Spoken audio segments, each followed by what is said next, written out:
from Bad Influence. In this week's programme, a first look at next year's super console, the Saturn, and the first Saturn game, Virtua Fighter.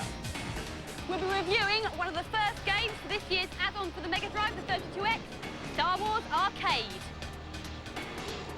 And Z Wright finds out how a New York TV station is using all the latest video techniques for a very serious purpose, to try and stop kids carrying guns into school. Hello, slimy furtlers. Today, important safety tips. First, sound levels while you're playing. Now, it's very important you don't have your TV turned down too low while you're playing, otherwise you might get ear strain.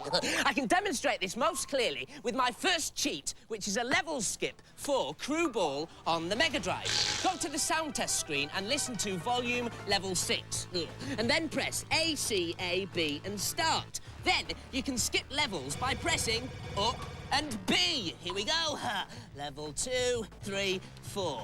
But, furtlers, you may have noticed that I was struggling slightly with that last cheat because I could hardly hear volume level 6. Great danger of ear strain. So, I suggest using one of these, a separate amplifier and speaker setup. I've got 17 ohms, 2,000 watts, and several stages. Right. Whoa!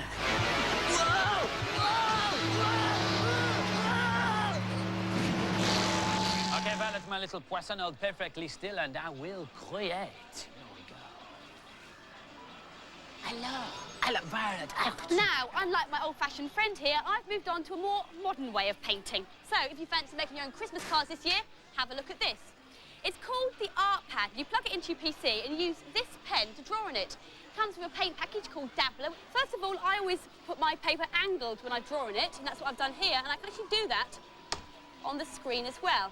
Here we go, just angle that slightly, and that's much easier to draw on now. Also, I can choose the texture of the paper I want. I open this drawer at the top. There's a whole range of different textures, but I'm going to choose canvas, because I'm going to be using oils a little later on, and that's very important for oils. Now, to show you one of the best things, I use the crayon facility, about the Artpad is the harder you press, the harder it comes out, and the lighter you press, you get a much lighter touch. Not much so far, but we'll see what we can do about that. If I pick up the spray paint and a nice orangey warm glow for the background, you can hear the sounds as well, of course. That's excellent. Give myself a little background. Press harder over this side, so we give it some dimension to the picture. Now, moving on to my oil paints. There you go. Now, you can either paint normally with oils, or you can do what I'm doing here and choose one of the styles that come with the package. This is the Impressionist style. So you don't have to paint all these little bits by hand. You can just use the pen and it will automatically make it look a bit like an Impressionist picture. Now, next I want to do some baubles. So open the drawer here for all the different colour palettes and choose a much brighter palette for some nice bright baubles. And I'll paint with normal paints on this, so just choose my brush and I pick a red for the baubles, and I think I'll have 5 of those. So that's 1, 2, 3, 4, 5. It's beginning to look a bit better now. Oh, and a star at the top of the tree. There you go, lovely star. So, but it looks a bit rough, and I can actually improve it a great deal by picking this little water droplet. Now, when I've got the water droplet tool, I can just smudge around the edges there, or give the star a bit of luminance around the edge so it looks like it's shining out brightly, and just make the baubles look, you know, less brash, I think.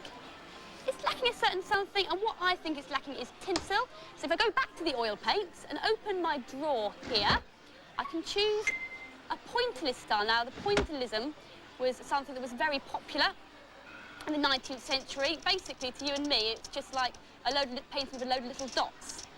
But it's perfect for tinsel. Nice fat tinsel with my pointillist style. And there you go, the perfect Christmas card, ready for printing out. Violet, Violet, I've finished. Come on. Let's have a look. Have a look at this. Now, you did a technique called pointillism, didn't you? Yeah. I call this pointless. Look and learn. Look and learn, Violet. The latest add-on for the Mega Drive, the 32X, hits the shops this weekend. More about the system itself later in the programme, but for now, our first 32X review, Star Wars Arcade. It's an arcade game about the Star Wars story. Who'd have thought it? With the details, here's Adam. With all the hype there's been about the 32X, I would have expected this game to be a lot better, but all it is a waste of a Star Wars license.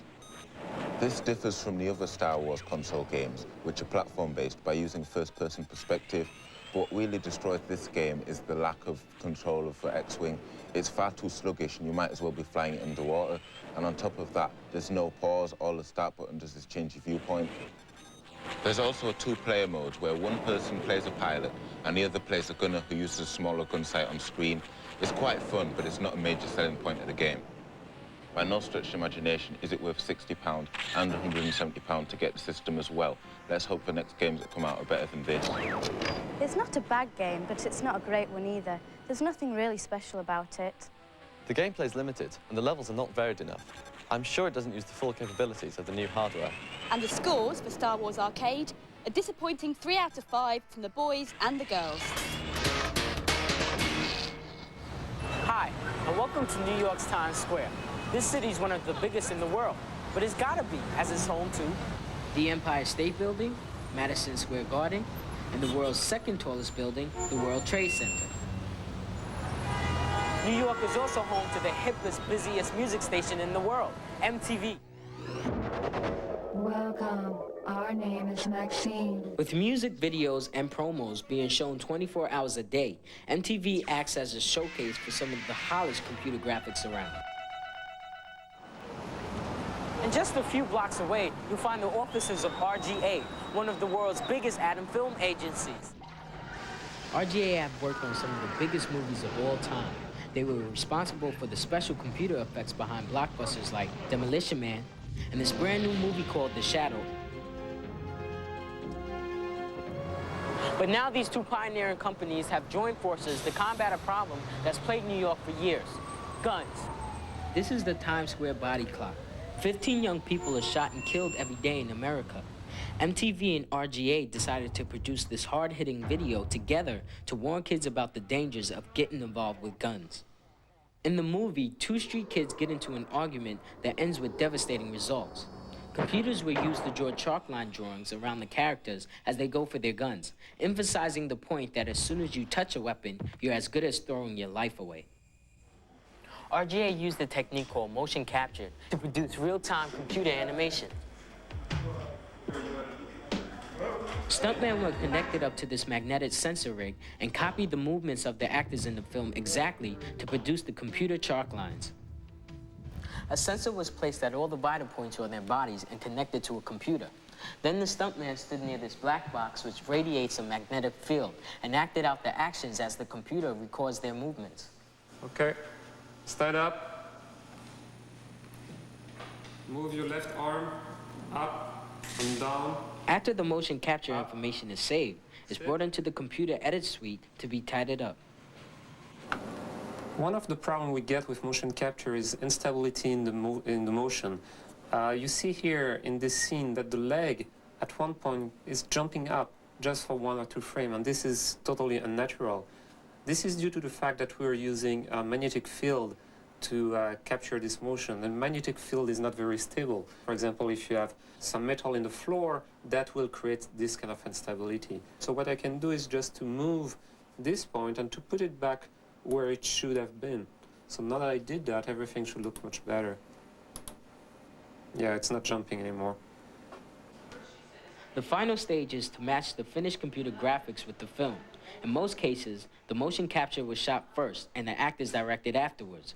But here, for the close-up, that would have been too difficult as the film would have had to fit inside the lines perfectly, requiring many takes. So they simply drew around the figure afterwards. The film's been shown on MTV for 6 months now, and the clock's still rolling on. But it's hoped that with the new mix of computer technology and video, that the message will eventually get through.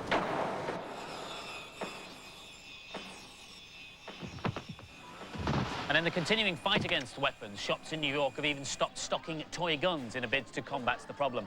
Let's hope it helps. Now, for this week's News and Preview. Fans of NBA Jam can now play their favourite basketball game in miniature. It's due out on the Game Boy in a couple of weeks' time. Handheld basketball games tend to be a bit duff, but this one's looking good. It's just as fast as the SNES version, all the NBA teams are represented, and all the dunks are in there too. The first TV animation series to be produced entirely on computer starts just after Christmas. Reboot was made on the same supercomputers which brought you the Jurassic Park dinosaurs. It's the story of Bob and Dot, two sprites who live in an incredible high-tech metropolis called Mainframe. As with all good stories, there's an evil baddie. This one's called Megabyte. Watch out for Reboot from January the 3rd on CITV. A bunch of ex-Games journalists have released their very own game for the Amiga. Fed up of reviewing other people's efforts, they formed their own production company, Binary Asylum. And this is their first offering, Z-Wolf. It's a 3D helicopter shoot-'em-up which looks a bit like the old classic game Virus, but plays a lot like Desert Strike. It's in the shops now. Thurtlers, another important safety tip. When you're playing, don't let your fingers get too fast. It can badly strain your joypads. I can demonstrate in this carefully controlled experiment using Super Tennis on the SNES. Now, during a game, press Select, then go over to Controller 2 and press RR left down BALL, and you'll hear some applause. Then go back to Controller 1 and press B or A, and you'll get 4 rows of 8 characters. Now, these are the player's stats, and you can alter these by pressing X. There we go. And it makes your opponents really fast. Just watch this. Wow, look at that serve. Hey! And now, on with the demonstration.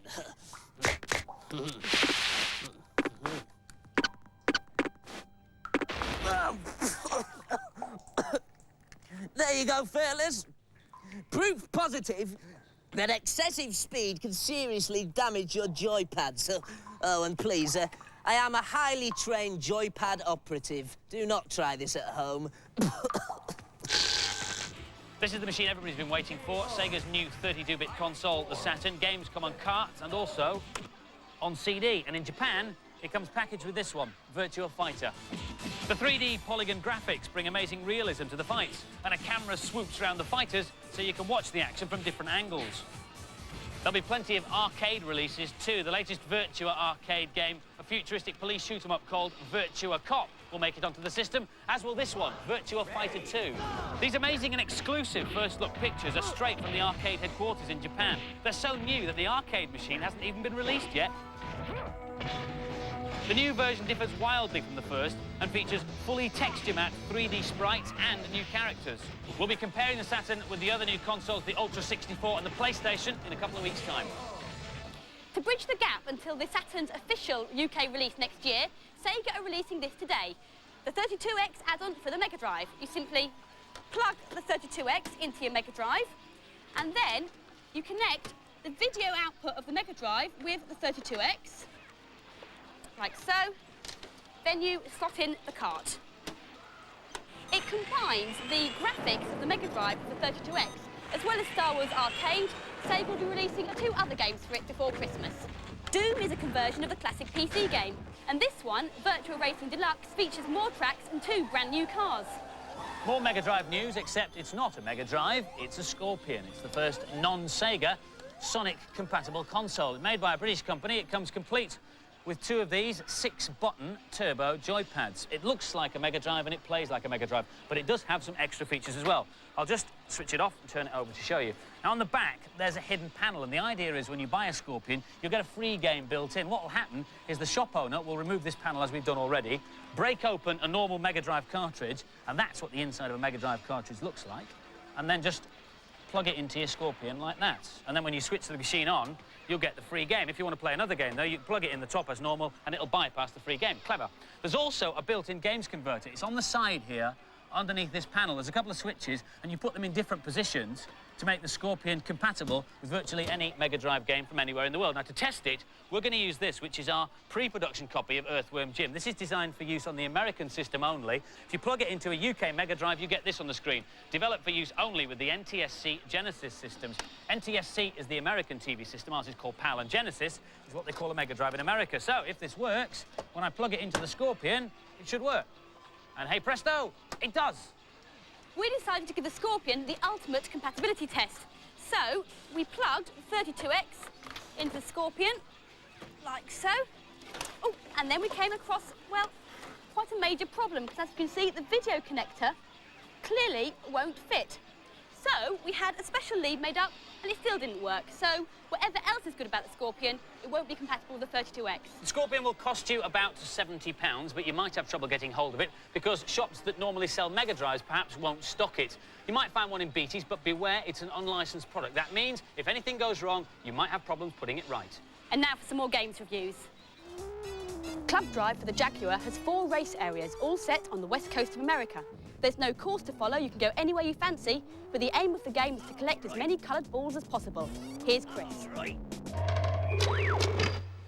This game seems a bit pointless. It's a driving game, yet for no apparent reason you have to collect Powerballs, and when you do find them, they don't appear to do anything.